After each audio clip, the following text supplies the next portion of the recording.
ঘড়িতে এখন 3:04। আমি এইমাত্র মালদা টাউন গৌড় এক্সপ্রেস থেকে নামলাম। আমার সঙ্গে আছে শুভজিৎ। শুভজিৎ, হাই করে দাও। হাই।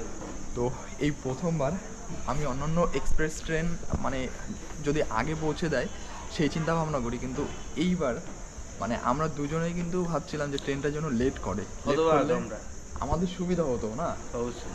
কারণ আমরা অনেকক্ষণ ঘুমোতে পারতাম।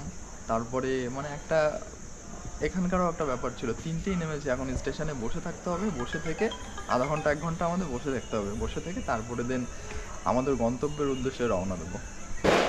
চলুন, কিছু করার নেই। আজকে কিন্তু আরও 7 মিনিট আগে ট্রেনটা বেরিয়েছে। আজ একটা নতুন অভিজ্ঞতা হলো যে ইন্ডিয়ান রেলওয়ে স্টেশনে টাইমের আগেই ঢুকিয়ে দিচ্ছে, মানে একটা পজিটিভ দিক পেলাম। যাক, এতটাও খারাপ না, কিন্তু বন্দে ভারত আগে পৌঁছে দেয়।